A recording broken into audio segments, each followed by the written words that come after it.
Olá pessoal, tudo bem? Sejam muito bem-vindos a esse curso sobre como recorrer de uma multa de trânsito de forma técnica. E esse curso eu trouxe minha experiência prática dentro da Jacob Advocacia, ou seja, trata-se do método Jacob de trânsito, sobre como nós advogamos tanto em âmbito administrativo como também nós atuamos de forma judicial. Então tudo que eu já utilizei e utilizo, até hoje nesses 5 anos de advocacia de trânsito, eu estarei compartilhando com vocês nos próximos slides através desse curso gravado. Então vamos lá, pessoal. Primeiramente, é necessário eu apresentar alguns conceitos introdutórios de trânsito. E se você já é um expert, se você já está avançado no direito de trânsito, eu recomendo você pular essa primeira parte, tá bom? Então vamos lá. Sobre o Sistema Nacional de Trânsito, ele é um conjunto de órgãos e entidades de União, Estados, Distrito Federal e municípios que têm por finalidade o exercício das atividades de planejamento, administração, normatização das regras de trânsito. Então, tudo que diz respeito ao trânsito em si. E aqui dentro desse slide, nós temos várias instâncias, que é federal, estadual, municipal, e também os órgãos responsáveis por estarem analisando e julgando as defesas e os recursos que vocês apresentam, por exemplo, acerca de uma autuação da PRF, no qual um cliente traz aí para vocês defendê-lo. E logo em seguida nós temos a Polícia Militar. Da Polícia Militar, tenho certeza que vai ser um ótimo sócio para os seus escritórios, eu costumo dizer isso. Polícia Militar, Guarda Municipal, até mesmo policial rodoviário militar estadual, ou federal, são sócios aí do seu negócio, porque são eles os responsáveis, pela lavratura lá da autuação, ou seja, pela multa do seu cliente, e consequentemente você vai lucrar com isso. Obviamente que nós visamos ajudar os motoristas de todo o Brasil, mas nós não somos uma entidade que, de fato, nós precisamos lucrar, então por conta disso eu chamo esses órgãos atuadores de sócios do escritório. Então compete às polícias militares dos estados e do Distrito Federal executar a fiscalização de trânsito quando e conforme convênio firmado. Sobre esse detalhe do convênio, pessoal, nos próximos stories, mais para frente, eu vou trazer algumas possibilidades de teses quando não há convênio entre a Polícia Militar e, por exemplo, o município. E aqui em Santa Catarina, ao menos, por experiência prática, nós vemos que em muitas situações os policiais militares autuam como se fossem guardas municipais, porém não há convênio. Então, por conta disso, você vai conseguir anular uma multa de trânsito justamente por não ter convênio entre a Polícia Militar e o município. Sobre os órgãos que executam a fiscalização de trânsito, eles aplicam e arrecadam as penalidades. Então temos vários aqui, que é a PRF, temos o DENIT, o SE, que é a Secretaria de Infraestrutura do Estado de Santa Catarina. O SE basicamente é a PRE, que é a Polícia Rodoviária Estadual. E da PRE, pessoal, saem muitas multas do bafômetro. Geralmente é um órgão que lavra muita autuação do bafômetro. Ao menos aqui na região de Joinville, temos, por exemplo, a Prainha, que é São Francisco do Sul. Olha, final do ano, ali é campeã de lavratura de AITs envolvendo a multa do bafômetro. Então, geralmente, final do ano, o escritório lucra muito, porque muitas pessoas aqui da região nos procuram para defendê-los acerca dessa multa do bafômetro lavrada pelo SE. Então, temos o DETRAN, PMSC e temos também o órgão executivo municipal. E na prática, o que cada órgão de trânsito pode fazer? A PRF e o SE, que é a PRE, todas as infrações previstas no CTB. O DETRAN, temos aqui as infrações previstas no CTB, exceto as de circulação, parada e estacionamento. E os órgãos de trânsito municipais, temos ali infração de circulação, parada, estacionamento, excesso de peso, enfim, essas autuações que estão ali nos slides. E em Santa Catarina, todos os municípios eles possuem um convênio de trânsito padrão, que é assinado pelo DETRAN, que é a PMSC, e pelo órgão ou entidade executiva municipal de trânsito, que delega as competências de forma igualitária entre esses órgãos de trânsito. E dessa forma, a PMSC ele pode atuar como agente do órgão estadual de trânsito, bem como do órgão ou entidade municipal de trânsito. Pegamos aqui um ótimo exemplo, Joinville, no qual os soldados da PMSC, enfim, os praças da PM, eles conseguem lavrar autuações envolvendo infrações de circulação, parada e estacionamento que, na raiz, seriam de competência exclusiva do município de trânsito, porém, através de um convênio firmado entre o município de Joinville e a PMSC, é possível sim os soldados aqui da região autuarem por estacionamento, circulação, parada, ou seja, autuações que seriam lavradas pela Guarda Municipal. Então aqui temos exemplo, né? Um condutor sem CNH.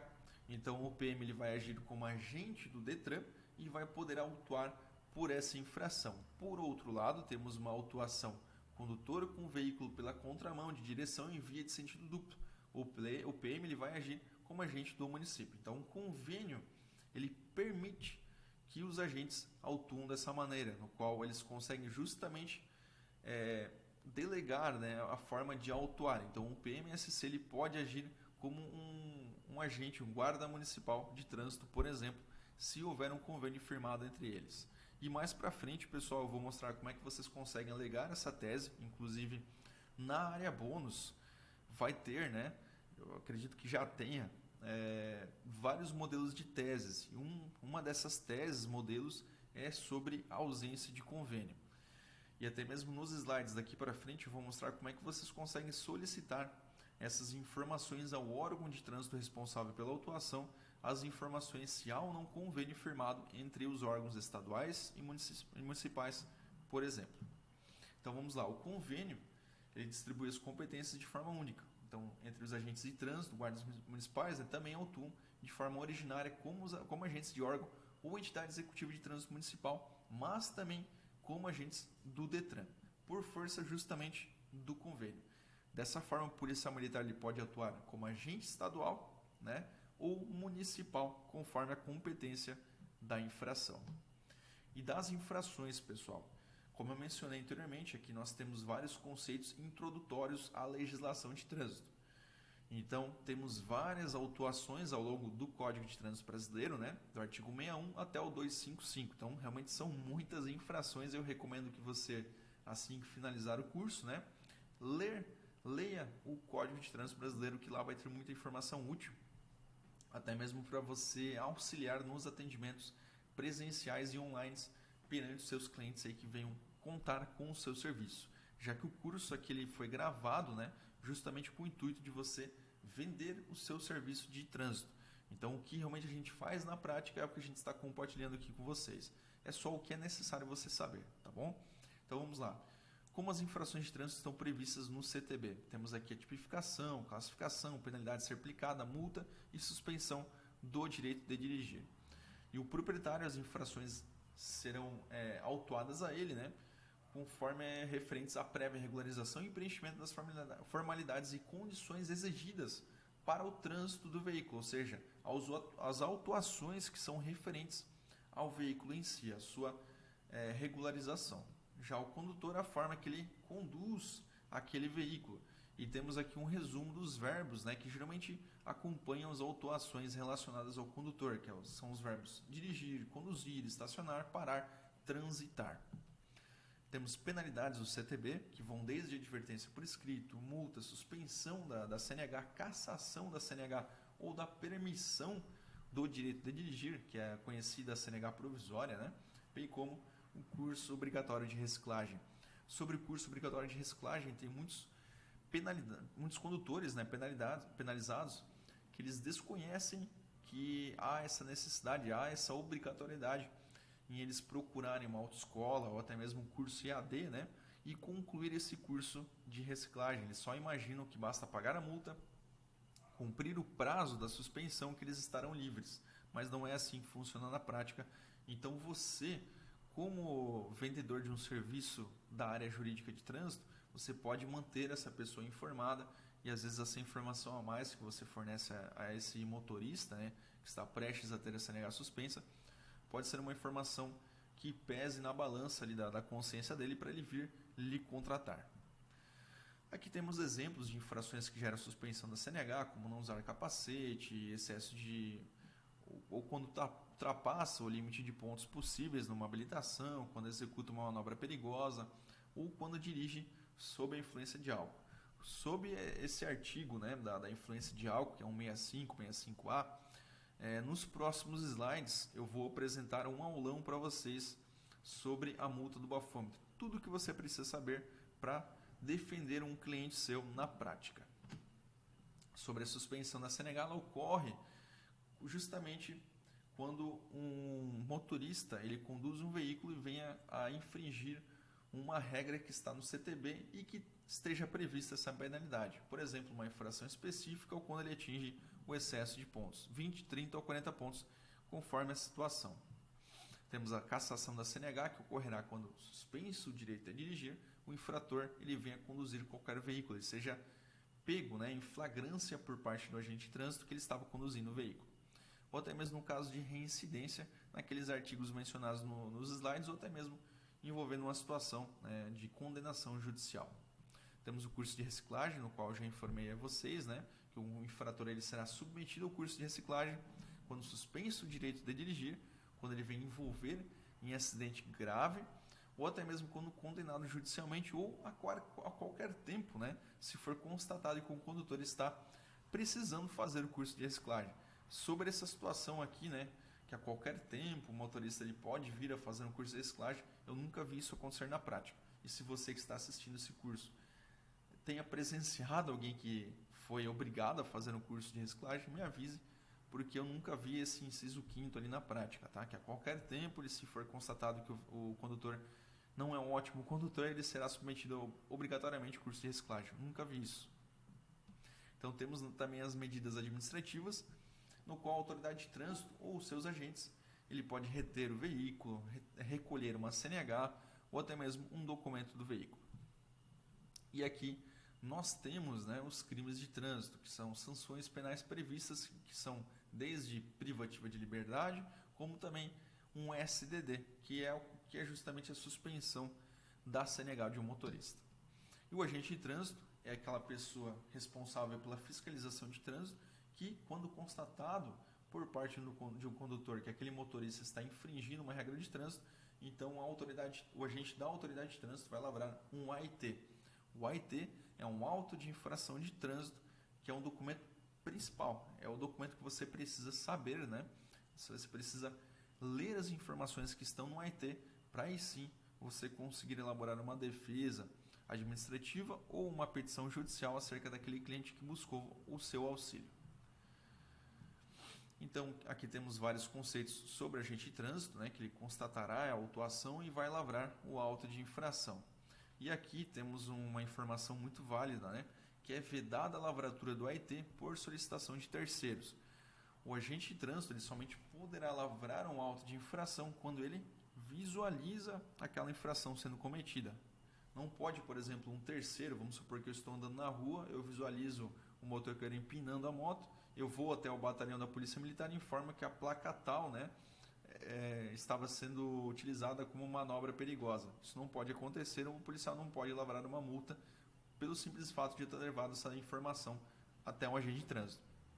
Então, esse agente ele deve constatar essa infração. Então, temos a autuação, que é um ato administrativo da autoridade de trânsito ou dos seus agentes, quando da constatação do cometimento de infração de trânsito, deve então ser formalizado através de um auto de infração. E o agente de trânsito ele só pode lavrar uma infração por auto de infração. Ou seja, só pode... um auto de infração, um AIT por multa. Ele não pode informar duas multas no mesmo AIT, tá bom? Inclusive nem é possível na prática, já que tem campos obrigatórios ali no auto de infração que só permite a lavratura de um AIT mesmo. Já que se for lavrado mais de um ali no AIT, acho difícil alguém conseguir isso, então ocorrerá o bis in idem. E temos aqui infrações concorrentes e concomitantes. As infrações podem ser concorrentes ou concomitantes, e o conceito de infrações concorrentes é aquelas em que o cometimento de uma infração tem como pressuposto o cometimento de outra. Eu até trouxe o exemplo ali. É quando o veículo sem as placas, também ocorrerá a multa por falta de registro. Aqui, justamente, nessa situação das infrações concorrentes, o agente de trânsito ele deve lavrar apenas um auto de infração. Então, infrações concorrentes, um auto de infração.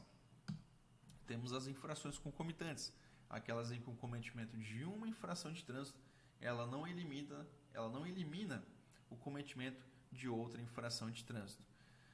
É o exemplo aqui, dirigir o veículo com a CNH vencida há mais de 30 dias e também dirigir o veículo cuja categoria, né, é diferente para a qual é habilitado. Então, nesses casos, o agente de trânsito ele vai lavrar 2 autos de infração. Então, infrações, revisando, né, infrações concorrentes, 1 auto de infração. Infrações concomitantes, 2 autos de infrações. Retenção do veículo ele consiste na imobilização no local da abordagem para a solução de determinada irregularidade. Ou seja, quando o veículo apresenta alguma irregularidade, a retenção do veículo serve para sanar isso, tá bom? E temos aqui quando não for possível sanar a falha no local da autuação. O veículo, desde que ofereça condições de segurança para a circulação, ele deverá ser liberado e entregue a um condutor regularmente habilitado, mediante recolhimento de certificado de licenciamento anual, que é o CLA, contra a apresentação de recibo, assinalando-se ao condutor prazo razoável não superior a 30 dias para regularizar aquela situação no qual foi motivo, né, para a retenção do veículo. E para a liberação do veículo com irregularidades, com medida administrativa de retenção, deve ser observado 3 requisitos legais. O primeiro, que é o veículo apresentar condições de segurança para a circulação. O segundo é o condutor devidamente habilitado no momento e para o veículo. E o terceiro é o recolhimento do CRLV, seja físico, seja digital. Já a remoção do veículo, a remoção consiste em deslocar o veículo para o depósito, fixado pela autoridade de trânsito com circunscrição sobre a via.